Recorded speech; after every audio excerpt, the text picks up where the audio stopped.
जय हिंद दोस्तों, स्वागत है आपका डिकोडिंग जॉब चैनल में। काफ़ी महत्वपूर्ण है आज का वीडियो। इसमें हम लोग 67वीं बीपीएससी के लिए कुछ ऐसे प्रश्नों को सिलेक्ट किए हैं जिसको पहले कर लेना चाहिए, ठीक है। उसको क्योंकि वो महत्वपूर्ण है, उसके पूछे जाने की ज़्यादा से ज़्यादा संभावना है। हालांकि ये हम नहीं कह रहे हैं कि उसी में से प्रश्न पूछे जाएंगे, ऐसा दावा हम नहीं कर रहे हैं, लेकिन उसके पूछे जाने की बहुत ज़्यादा संभावना है। इसलिए पहले उनको कर लेना चाहिए, बाद में अगर समय बच रहा है तब उनको कुछ और प्रश्नों को आप कर सकते हैं, ठीक है, जो आपको लगे इम्पोर्टेंट, या हम लोग भी एक दो बाद में बताएंगे, ठीक है। तो हम इसमें क्या क्या चर्चा करेंगे, सबसे पहले तो हम लोग सिलेबस के देखेंगे एक बार, क्योंकि सिलेबस को हमने 4 भाग में बांटा है, ठीक है। फर्स्ट सेक्शन का जो है पेपर, हम बात कर रहे हैं पेपर 1 के सेक्शन फर्स्ट का जो हिस्ट्री का क्वेश्चन है उसके बारे में। तो इसको 4 सेक्शन में बांटा है, तो उसको देख लेंगे। उसके बाद इम्पोर्टेंट टॉपिक को देखें, कौन कौन सा टॉपिक जो हमने कहा कि पहले कर लेना चाहिए हमको, उसको देख लेंगे। और उस टॉपिक से किस प्रकार से प्रश्न पूछे गए हैं, जिस प्रकार से प्रश्न पूछे गए हैं उसी आधार पर आगे प्रश्न पूछे जाने की संभावना होगी, ठीक है। तो सबसे पहले हम लोग सिलेबस को देख लेते हैं। तो ये आपका सेक्शन फर्स्ट का जो है सिलेबस, यहाँ से लेकर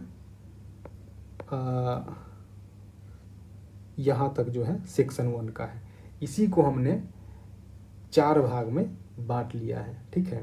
पहले भाग में है ये गांधी, रविंद्र और नेहरू से संबंधित प्रश्न, 19वीं शताब्दी के मध्यभाग से लेकर देश के इतिहास की रूपरेखा के साथ साथ गांधी, रविंद्र और नेहरू से संबंधित प्रश्न, इसको पहले भाग में हमने रखा है। दूसरे भाग में बिहार के आधुनिक शिक्षा का इतिहास के संदर्भ में है, यानी कि पाश्चात्य शिक्षा का जो आरंभ और विकास, उसको हमने रखा है दूसरे भाग में। और इसी में इंक्लूड है प्रौद्योगिकी शिक्षा, यानी टेक्निकल एजुकेशन। तीसरे भाग में हमने रखा है भारतीय स्वतंत्रता संग्राम में बिहार की भूमिका, और कौन कौन सा संग्राम इसमें सिलेबस में लिखा गया है, नाम ले लेकर लिखा गया है। संथाल विद्रोह है, 1857 की क्रांति है बिहार में, बिरसा का आंदोलन है, चंपारण सत्याग्रह और 1942 का भारत छोड़ो आंदोलन है, ठीक है। ये सब लिखा हुआ है, एकदम डिटो नाम देकर लिखा हुआ है, यहाँ पर देख लीजिए आप। ये वाले में यहाँ से आप पढ़ेंगे तो यहाँ तक, ठीक है, यहाँ से यहाँ तक। इसके बाद चौथे भाग में हमने रखा है मौर्य काल एवं पाल काल की कला, ठीक है, और पटना कलम चित्रकला की मुख्य विशेषताएं। ये 4 भाग में हमने इसको बांटा है। अब देख लेते हैं कि कौन से प्रश्न है जिनको पहले कर लेने चाहिए, जिसके पूछे जाने की ज़्यादा संभावना है। तो सबसे पहले है गांधी, दूसरे टैगोर, तीसरा बिहार में पाश्चात्य शिक्षा का विकास, चौथा है 1857 का महासंग्राम, पांचवा 1942 का भारत छोड़ो आंदोलन में बिहार की भूमिका, छठा मौर्य कला और सातवां पाल कला, ठीक है। अब इनको हमने क्यों सिलेक्ट किया है, इसको भी जरा हम दिखला देते हैं कि क्यों सिलेक्ट गांधी को हमने। तो ये देखिए थोड़ा सा धुंधला है लेकिन ये आपको दिख जाएगा। गांधी का प्रश्न जो पूछा गया है 66वीं, वो शॉर्ट नोट के रूप में पूछा गया है। 65वीं में भी शॉर्ट नोट के रूप में पूछा गया है। 66वीं में गांधी नहीं पूछे गए हैं, ठीक है। उसके बाद 63वीं में फुल क्वेश्चन पूछा गया गांधी जी से रिलेटेड, फिर 60 से 62 में पूछा गया है, और उसके पहले फिर नहीं पूछा गया है, ठीक है। तो गांधी के पूछे जाने की इसलिए कारण है कि 65वीं और 66वीं में, 64वीं में तो पूछा ही नहीं, 65वीं में शॉर्ट नोट, 66वीं में शॉर्ट नोट पूछा गया, ठीक है। और नेहरू जी के बारे में 66वीं में पूछा जा चुका है, ठीक है। तो हमने यहाँ पर गांधी जी का उल्लेख किया है, तो महात्मा गांधी जी के बारे में पूछा जाएगा। और फिर टैगोर, तो टैगोर पूछे ही नहीं गए हैं 66वीं, 64वीं, 65वीं, 63वीं, 60 से सीधे ये पूछे गए हैं, 60 से 62वीं में पूछे गए हैं, टैगोर के बारे में पूछा गया है। तो काफ़ी साल हो गया इनके बारे में पूछे हुए, तो इनके बारे में ही पूछा जा सकता है। तो इन दोनों में से कोई पूछा जा सकता है, या हो सकता है कभी कि तीनों, जैसे कि 60 से 62 में गांधी, टैगोर और नेहरू तीनों के बारे में पूछा था, तो ज़्यादा संभावना है कि एक ही पूछे, 2 भी पूछ सकता है। अब है, ये तो फर्स्ट वाले से भाग का हो गया जो हम लोगों ने रखा था। दूसरे भाग में जो पाश्चात्य शिक्षा है, ये फर्स्ट भाग का हो गया। दूसरे भाग में है बिहार में पाश्चात्य शिक्षा का विकास। इसको हमने क्यों रखा है, तो देखिए पाश्चात्य शिक्षा का 65वीं में पूछा, ठीक है, 63वीं में पूछा गया, उसके बाद 60 से 62 में पूछा गया है, यानी गैप हो गया है, 64 में गैप हुआ है, 66 में गैप हुआ है, यानी कि 67वीं में पूछे जाने की संभावना है, इसलिए हमने इसको रख दिया पाश्चात्य शिक्षा का विकास। ठीक है। उसके बाद 1857 का महासंग्राम है। 1857 का महासंग्राम से जो है हर एक साल बीच करके पूछा जाता है। ठीक है। जैसे आप 65वीं में पूछा गया है। ठीक है। इसके बाद 63वीं में पूछा गया है, यानी 64वीं और 66वीं नहीं पूछा गया, यानी 67वीं में पूछेगा। इसके पहले भी पूछा गया है, 56 से 59 में पूछा गया है, 53 से 55 एक कुंवर सिंह को रिलेट करके पूछा गया है, यानी कि हर एक साल गैप करके पूछा जा रहा है। 64वीं में नहीं पूछा, 66वीं में नहीं पूछा, यानी कि अब 67वीं में पूछेगा। 63 में पूछा, 65 में, तो 67वीं में, इसलिए हमने इसको 1857 के संग्राम को, महासंग्राम को रखा है। और 1942 का भारत छोड़ो आंदोलन, ये काफ़ी समय हो गया पूछे हुए, आप देख लीजिए। इसमें 1942 का जो आंदोलन है वो पूछा गया है यहाँ, ये वाला भारत छोड़ो आंदोलन 60 से 62 में पूछा गया, उसके बाद से नहीं पूछा गया है, तो इसलिए इसके पूछे जाने की भी काफ़ी संभावना है। और ये हो गया तीसरा भाग हमने जो बांटा था। और तीसरा भाग को ज़रा यहाँ देख लीजिए, यहाँ पे तीसरा भाग में क्या है, ये 5 टॉपिक है। ठीक है, 3 और 2 5, इसमें से संथाल, बिरसा और चंपारण 66वीं में पूछ चुका है, तो बचता ही है ये दोनों।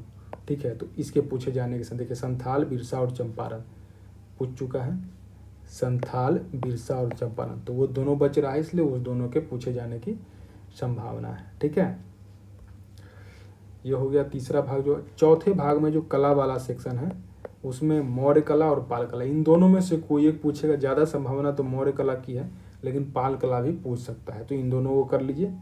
अब इन सब से अब ये बता दिए किस प्रकार से क्यों पूछा जाएगा ये प्रश्न, क्योंकि काफ़ी गैप हुआ है, और जो पैटर्न है पिछले साल के प्रश्न पूछने का, उसके अनुसार ये महत्वपूर्ण है। ठीक है, अब ऐसा नहीं है कि इतना ही टॉपिक करना है, लेकिन पहले इनको कर लीजिए आप। ठीक है, मेरे अनुसार पहले इनको कर लीजिए, बाद में समय मिले तो कुछ और टॉपिक करना है, बिल्कुल करना है, लेकिन पहले इनको कर लीजिए, क्योंकि इनके पूछे जाने की ज़्यादा से ज़्यादा संभावना है। अब देखते हैं कि प्रश्न कैसे पूछे गए हैं, और उसी के अनुसार जिस प्रकार से प्रश्न पूछे गए हैं, उसी प्रकार आगे पूछे जाने की संभावना है। तो सबसे पहले महात्मा गांधी के बारे में, इनके बारे में 66वीं में पूछा गया था, सत्याग्रह पर विचार। ठीक है, सत्याग्रह पर विचार पूछा गया था। इसके बाद 65वीं में पूछा गया था इनका जाति व धर्म पर विचार, जाति व धर्म पर विचार। ठीक है, सत्याग्रह पर विचार, जाति एवं धर्म पर विचार। उसके बाद 63वीं में सामाजिक एवं सांस्कृतिक प्लस सांस्कृतिक महत्ता का वर्णन करना था। ठीक है, गांधी जी के सामाजिक एवं सांस्कृतिक विचारों की महत्ता का वर्णन करना था, ये 63वीं में पूछा गया। ठीक है, क्वेश्चन देख लीजिएगा आप प्रीवियस में, तो ये इस प्रकार से ये पूछा गया है। उसके बाद एक बार पूछा गया है, थोड़ा वो फिलोसफिकल क्वेश्चन है कि गांधी की रहस्यात्मकता में मौलिक विचारों का दांव पेंच की सहज प्रकृति और लोक चेतना में अनोखी पैठ के साथ अनोखा मेल शामिल था, यानी थोड़ा ये कोटेशन वाला क्वेश्चन है, तो एक बार वैसा पूछा गया है। ठीक है, तो गांधी के बारे में जब आप पढ़ेंगे तो इनसे संबंधित जो भी आयाम है, ठीक है, गांधी का जो है महिला के बारे में, महिला शिक्षा के बारे में, या फिर सीधे शिक्षा के बारे में क्या है, तो सारे आयाम को देख लेंगे, क्योंकि इससे काफ़ी प्रश्न पूछे जाने की संभावना है। ठीक है, सोशल वर्क के रूप में क्या करते थे, ठीक है, पत्रकारिता में, शिक्षा में, महिला उत्थान में, हरिजन जो सेवक दलितों के उत्थान में क्या किया, तो ये सब से पूछा जा सकता है, क्योंकि काफ़ी व्यापक है इनका कार्य से, तो उन सबको देख लीजिएगा। इसके बाद है रविन्द्रनाथ टैगोर। रविन्द्रनाथ टैगोर के बारे में भी पूछा गया है। इनका बंगाल साहित्य और संगीत में योगदान पूछा गया है एक बार, बंगाल साहित्य और संगीत में योगदान, इनके नाम से एक रविंद्र संगीत भी है। ठीक है, तो उसमें योगदान पूछा गया है, उसका मूल्यांकन योगदान का, और इनके द्वारा राष्ट्रवाद को कैसे परिभाषित किया गया था, तो ये पूछा जा सकता है, काफ़ी चर्चा में रहता है राष्ट्रवाद, तो पूछा जा सकता है। राष्ट्रवाद की परिभाषा इनके टैगोर के अनुसार पूछा भी गया है इससे पहले। उसके बाद सामाजिक एवं सांस्कृतिक, इसमें भी वैसे ही जो गांधी जी के बारे में पूछा गया है, सामाजिक और सांस्कृतिक, ठीक है, विचारों की महत्ता, इस इनके बारे में टैगोर के सामाजिक एवं सांस्कृतिक विचारों की महत्ता। उसके बाद इनका राष्ट्रीय आंदोलन में भूमिका, राष्ट्रीय आंदोलन में भूमिका इनकी क्या थी, और कांग्रेस से जो है इनका तुलना है, कांग्रेस से किस प्रकार भिन्न था इनका आंदोलन, और इसमें आपको जो है स्वदेशी आंदोलन है, ठीक है, उन सबको इंक्लूड कर लेना है। तो इस प्रकार से प्रश्न पूछे गए हैं और इसी प्रकार से आगे पूछे जाएंगे। अब देखते हैं जो तीसरा क्वेश्चन था, बिहार में पाश्चात्य शिक्षा का विकास, ठीक है। तो इसमें लास्ट में जो 3 बार हुआ है, 1858 से लेकर 1914, उसके बाद 63 में पूछा गया 1857 से लेकर 1947, और 60 से 12 में पूछा गया 1813 से लेकर 1947 तक। बिहार में, इन तीनों में, बिहार में पाश्चात्य शिक्षा का संप्रसार, विकास, जो भी कहिए, विकास के बारे में पूछा गया है, ठीक है, कभी ये ईयर चेंज कर करके। तो पाश्चात्य शिक्षा का विकास आप देख लीजिए, मोटा मोटी यही हम कहना चाह रहे हैं, पाश्चात्य शिक्षा का विकास देख लीजिए बिहार में, ठीक है। इसके बाद इसी में तकनीकी शिक्षा, हालांकि जब पाश्चात्य शिक्षा का विकास लिखेंगे तो उसमें तकनीकी शिक्षा भी आ जाएगा, लेकिन ये अलग से पूछा गया है एक बार, तकनीकी शिक्षा का विकास कैसे हुआ। फिर पाश्चात्य शिक्षा के विकास का आलोचना, ये भी पूछा गया है, आलोचनात्मक वर्णन करने के लिए, ठीक है, आलोचना विवरण देने के लिए। उसके बाद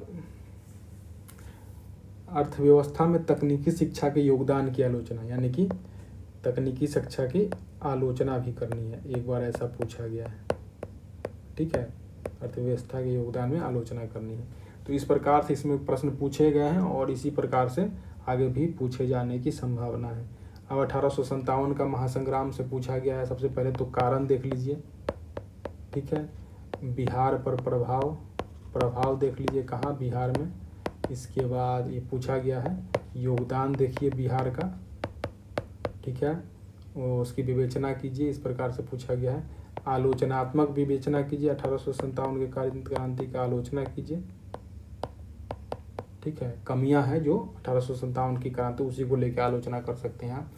तो आलोचना हो गया। इसके बाद बिहार में उद्भव के कारण और या फिर ऐसे कारण देख ही लिए। इसके बाद असफलता का उल्लेख कीजिए, क्यों असफल हो गया, असफल क्यों हो गया, इसके बारे में भी देख लीजिए आप।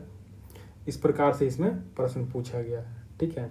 इसका बिहार में क्या स्वरूप था और विस्तार कहाँ कहाँ था, इसको भी देख लीजिए, ठीक है। तो ये इस प्रकार से इसमें पूछा गया है और पूछा जा सकता है। और अब है 1942 का भारत छोड़ो आंदोलन, ठीक है। इसमें बिहार में जन भागीदारी देख लीजिए, एक बार पूछा गया है, तो कोई ठिकाना नहीं है, पूछ ही दे, ठीक है, कहाँ, बिहार में बन जन भागीदारी, ठीक है। उसके बाद बिहार का योगदान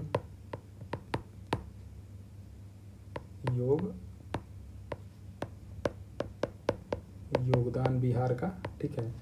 अब योगदान जब लिखेंगे तो जन भागीदारी आएगी, लेकिन यहाँ पर अलग से जन भागीदारी पूछा है, तो योगदान हो गया। उसके बाद बिहार में इसका स्वरूप क्या था भारत छोड़ो आंदोलन का, और प्लस विस्तार कर लीजिए, ये सब बिहार के कॉन्टेक्स्ट में करना है। इसके बाद इसका क्या प्रभाव पड़ा, इसका विवेचना करना है।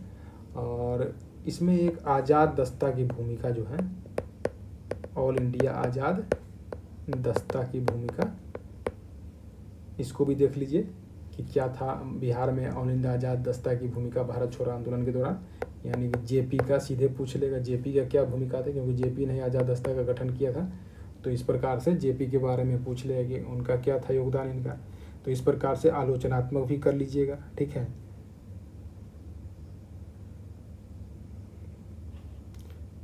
इसके बाद छठा है मौर्य काल की कला।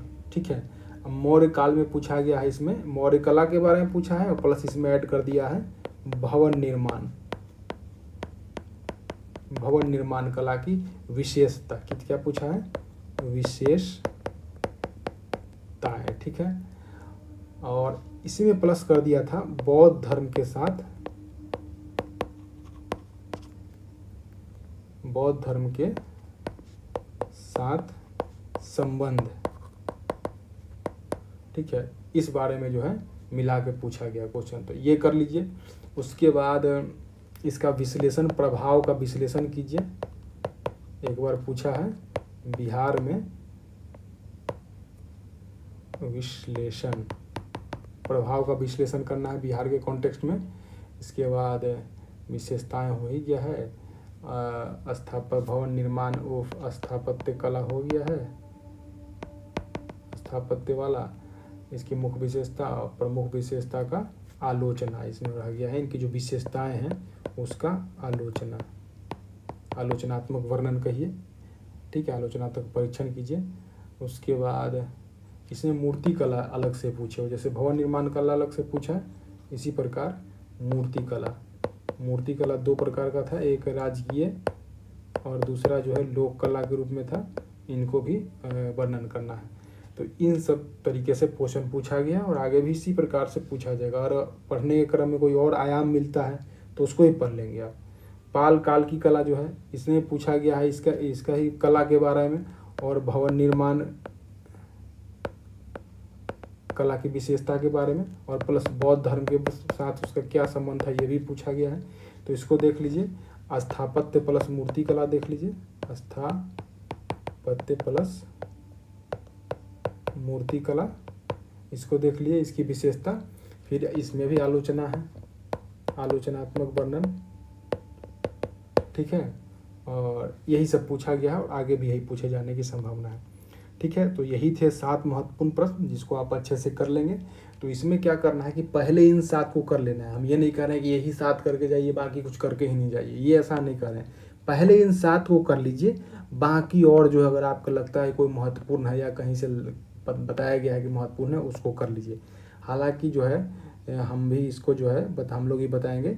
2 से देखिए परीक्षा है और 4 तक बिहार ऑडिट ऑफिसर या बिहार ऑडिट सेवा का। ठीक है, बिहार ऑडिट सेवा का। और फिर 5 से 5, 6, 7 जो है असिस्टेंट ऑडिट ऑफिसर का है, बीपीएससी भी ले रहा है। इसके बाद 8 से लेकर 10 या 11 तक जो है सीडीपीओ का एग्ज़ाम है। ठीक है, तो ये परीक्षा जब ख़त्म हो जाएगी और जब रिजल्ट आ जाएगा 14 नवंबर को, तो फिर जो है हम इसमें से कुछ टॉपिक ऐड कर लेंगे जो महत्वपूर्ण है, क्योंकि इसमें हमने भी शॉर्ट जो नोट्स होता है उसका नहीं बताया है। उसमें डॉक्टर राजेंद्र प्रसाद हो सकते हैं, बहुत सारे, जैसे किसान से संबंधित टॉपिक नहीं था इसमें, जनजाति से नहीं था, तो इसमें शॉर्ट नोट्स के रूप में या फिर लगेगा कि नहीं और कोई क्वेश्चन इसमें डालना चाहिए तो उसको जो है हम लोग इसमें ऐड कर देंगे। ठीक है, तब तक आप तैयारी करते रहिए, इनको अच्छे से नोट्स बना लीजिए। नोट्स पूरा नहीं, सिंबॉलिक नोट्स बनाना है ताकि बस आपको देखने से याद आ जाए क्या क्या उसमें लिखना है, और इसको लिख लिख कर प्रैक्टिस कीजिए।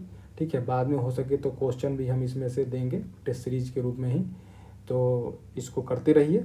फिर आगे भी दूसरे सेक्शन का जो है महत्वपूर्ण टॉपिक जो पहले कर लेना चाहिए उसको हम लोग करके देंगे। ठीक है, तब तक करते रहिए तैयारी मज़े से। Thanks for watching.